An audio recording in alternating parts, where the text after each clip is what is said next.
아이가 컵에 물을 따르려고 합니다. 분명히 쏟을 것 같은데 하지 말라고 해도 아이는 기어이 자기가 물을 따르겠다고 하죠. 그러다 결국 물을 쏟았습니다. 이럴 줄 알았어. 그러니까 하지 말라고 했지. 부모든 교사든 당신이 아이의 삶에서 많은 시간을 함께하는 사람이라면, 그리고 당신이 아이를 사랑하고 아이에게 좋은 영향을 주길 바란다면 한 번쯤 점검하고 되돌아봐야 할 것, 바로 당신의 말버릇입니다. 별다른 생각 없이 툭 튀어나오는 말, 의식하지 못하고 습관적으로 내뱉는 당신의 말에 아이들은 큰 영향을 받습니다. 당신이 의도했든 안 했든 당신의 말 속에 숨겨진 감정과 생각을 어른들보다 아이들이 더 크게 받아들이죠. 아이들이 어른들보다 더 예민해서가 아니라 당신이라는 사람이 아이의 삶에 있어서 정말로 크고 중요한 존재이기 때문에 그렇습니다. 따라서 일상에서 쓰는 나의 말은 내가 의식하지도 못하는 사이에 아이들에게 어떤 영향을 줄 수도 있어요. 실제로 부모가 자녀에게 쓰는 말투가 자녀에게 어떤 영향을 끼치는지에 대한 많은 연구가 있었습니다. 예를 들어 미국 스탠퍼드 대학의 심리학과 질리안 호크 교수는 부모가 자녀의 말에 공감하고 긍정적인 피드백을 많이 제공하는 것이 자녀의 성공과 연관이 있다고 밝혔죠.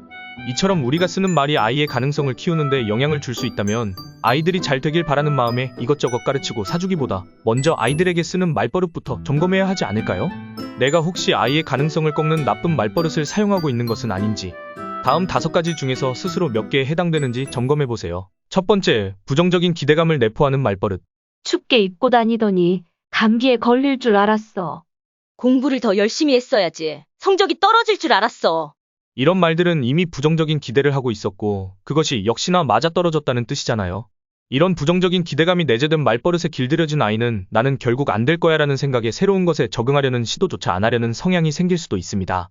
바닥에 엎지른 물은 닦으면 그만이고 떨어진 성적은 다시 오를 수도 있지만 부모의 말에 다친 아이의 마음은 평생 치유하지 못할 수도 있어요.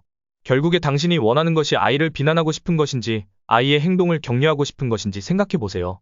목적이 격려에 있다면 같은 의미의 말이라도 어떻게 표현하면 좋을지 고민하게 되실 겁니다. 두 번째, 일방적으로 통제하고 결정하려는 말버릇.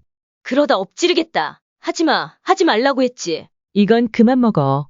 이제 고기 먹을 차례야. 부모가 모든 것을 결정하고 통제하려는 말버릇은 아이의 도전을 막습니다. 혼자의 힘으로는 아무것도 시작하지 못하거나 주도적으로 무언가를 제대로 해내지 못할 수도 있고, 무언가를 해보려 하기 전에 이걸 하면 혼나겠지 하고 걱정을 해 선뜻 해볼 용기가 아예 나지 않을 수도 있습니다. 한번 각인된 두려움은 어른이 되어도 쉽게 사라지지 않는다고 해요. 식당에서 자신이 먹을 메뉴 하나도 선택하는 게 어렵게 되죠. 하지 말라는 멈춤의 말이 아닌 어떻게 하면 되는지 방법을 알려주는 지속의 말을 들려주어야 합니다. 세 번째, 불가능한 인생을 만드는 말버릇. 어릴 때부터 아이 자체에 대해서 혹은 아이의 미래에 대해서 희망보다는 기운 빠지게 불가능을 미리부터 걱정하고 예측하는 듯한 말입니다. 예를 들어, 도대체 언제쯤 제대로 할래? 잘하는 게 그렇게 힘드니? 이런 말들이죠. 결과만 생각하고 불안하고 조급한 마음에 긍정적인 기대보다 불가능을 암시하듯 뱉어내는 말입니다. 머릿속에 결과만 그리지 말고 과정도 의미 있게 바라봐야 합니다. 그리고 당장 성과가 없고 느리더라도 이 과정은 결국 좋은 결과로 이어질 것이라는 믿음을 버리지 말고 응원해야 합니다. 처음부터 잘하는 사람은 없어. 점점 나아지다가 잘하게 되는 거야. 너도 점점 나아지고 있단다. 네 번째, 훈계라는 이유로 비난하는 듯한 말투와 잔소리. 식당에서는 조용히 앉아서 먹으라고 했지. 어른한테는 인사를 잘해야 한다고 했잖아. 이러한 훈계나 질책은 사실 2가지 이유에서 나옵니다. 정말 아이를 위해서 아이가 잘 되길 바라는 마음이거나, 주변 사람으로부터 아이를 잘 못 키운다는 질책을 받기 싫어서, 혹은 반대로 아이를 잘 키운다는 이미지를 주고 싶어서죠. 당신이 아이에게 조언과 훈계라는 이름으로 아이에게 뭔가를 가르치려 할 때 그것이 아이를 위한 것인지 나 자신을 위한 것인지부터 명확히 하고 시작해야 합니다. 출발점이 다르면 나오는 말과 말투도 달라지니까요. 5번째, 자유로운 생각을 막는 폐쇄형 질문의 과도한 사용. 폐쇄형 질문은 답변이 예, 아니오로 정해져 있으므로 아이가 자유롭게 생각하고 표현하는 것을 어렵게 하죠. 그런데 습관적으로 이런 질문을 던지는 사람이 있습니다. 짜장면 맛있어? 오늘 학교 재밌었어? 강아지 귀엽지? 아이의 창의력과 문제 해결 능력은 답이 정해져 있지 않는 개방형 질문을 던질 때 길러집니다. 짜장면 하면 무슨 생각이 들어? 오늘 하루 기분이 어땠어? 강아지를 보면 어떤 생각이 들어? 이런 개방형 질문은 아이가 자신의 생각을 구체적으로 나타낼 수 있게 합니다. 그러면서 자신의 생각을 확장하고 새로운 아이디어도 얻고 문제 해결력도 기를 수 있죠.